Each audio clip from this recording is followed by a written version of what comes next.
আমি টাকার জন্য কাজ করি না, আমি সম্মানের জন্য কাজ করি। আর এখন তো সিনেমাতে অত টাকা কেউ দেয়ও না। আমি আগে কাজের প্রায়োরিটি দেই, তারপর হচ্ছে টাকা। জন্মদিনের সেরা গিফট আমার মায়ের দোয়া। আমি গরিব দুঃখী মানুষের পাশে দাঁড়াতে পছন্দ করি। এই পর্যায়ে জানতে চাই, বছরে শিরিন শিলা কত টাকা আয় করে? একদম 0 টাকা। এটা কোনো কথা? আপনি এত কাজ আমি কোনো করছেন। টাকাই আর্ন করি না। আমি যে কাজগুলো করি আমি আগে কাজের প্রায়োরিটি দেই, তারপর হচ্ছে টাকা। আমি টাকার জন্য কাজ করি না, আমি সম্মানের জন্য কাজ করি। সো আমি তুলনামূলকভাবে খুব কম টাকা আর্ন করি। আর আমি যে টাকাগুলো পাই সেগুলো খুবই সামান্য। আর এখন তো সিনেমাতে অত টাকা কেউ দেয়ও না। সো এবার ব্যাংকও আপনার হাতের মুঠোয়। Balance transfer, mobile recharge, bill pay থেকে শুরু করে যা চান সব হবে এক মুহূর্তে। NRBC planet. টাকার হিসাব এখনই পেয়ে যাচ্ছি। দাঁড়ান একটা কোশ্চেন করে এই জন্য, 2023 সালে মোট কয়টা সিনেমা কাজ করেছেন? 2023-এ 4টা ছবি করেছি। হিসাব পেয়ে গেছি, হিসাব কষে নিয়েছি। আপনার জীবনে যতবার জন্মদিন এসেছে, জন্মদিনে অনেকে অনেক গিফট পাঠিয়েছে, জন্মদিন ছাড়াও তো আসলে অনেক গিফট পাচ্ছেন, কিন্তু যদি বলি যে জন্মদিনে পাওয়া সবগুলো গিফটের মধ্যে কোন গিফটটা সেরা মনে হয়েছে এবং সেটা কি ছিল এবং কার কাছ থেকে পাওয়া ছিল? জন্মদিনের সেরা গিফট কি ছিল? জন্মদিনের সেরা গিফট আমার মায়ের দোয়া। সেটা তো স্টোর করার কোনো অপশন নেই, কিন্তু সেই দোয়া দিয়ে কি কি পেয়েছেন সেটা বলেন। ভালো অভিনয় অবশ্যই। হ্যাঁ অবশ্যই, আম্মু আমার জন্য সবসময় দোয়া করে আমি যেন আমার মনের সব ইচ্ছেগুলো পূরণ করতে পারি, আমি যেন অনেক ভালো থাকি, সুস্থ থাকি।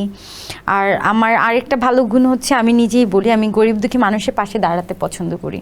সো আম্মু আমার জন্য দোয়া করে আমি যেন সব সময় এই মানুষের উপকারে যেন আসতে পারি, নিজেকে নিয়োজিত করতে পারি। এটা হচ্ছে আম্মু সবসময় দোয়া করে। খুব সুন্দর।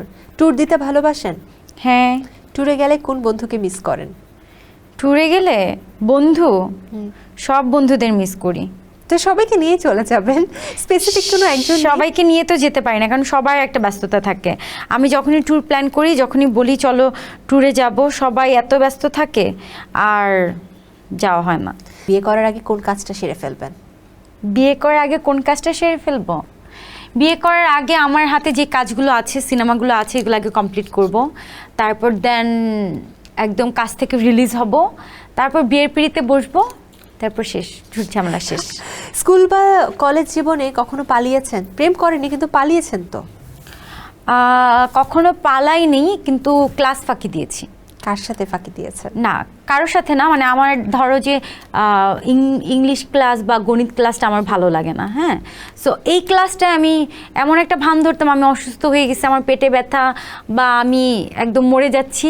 মানে তখন ওয়াশরুমে গিয়ে বা আমাদের যে রেস্টরুম থাকে বা টিচার্সদের রুমে নিয়ে গিয়ে মাথায় পানি টানি দিয়ে আমাকে সুস্থ করার প্ল্যান থাকতো। তারপরে ক্লাসগুলোতে যেন আমাকে আর টিচাররা না ধরে। আপনি কি গার্লস স্কুলে পড়েছিলেন? আমি প্রথম পড়েছিলাম গার্লস বয়েজ এরকম বোথ। তারপরে না, আমি যে কয়টা পড়েছি সবগুলো গার্লস বয়েজ বোথ। আচ্ছা, গার্লস স্কুলে জানতাম এই ধরনের অভিনয় খুব বেশি হয়, বাট কম্বাইন্ডও হয় সেটা। তারপর আমি কিছু কিছু ক্লাসে ধরো গিয়ে ওয়াশরুমে গিয়ে পালিয়ে থাকতাম। ম্যাডামকে বলতাম ম্যাডাম ওয়াশরুমে যাব, এই যে ওয়াশরুমে গেছি ক্লাস শেষ, কিন্তু ওয়াশরুম আর আমার শেষ হয় না, এরকম করেছে। মনে হয় অনেকেই করেছে স্কুল লাইফে।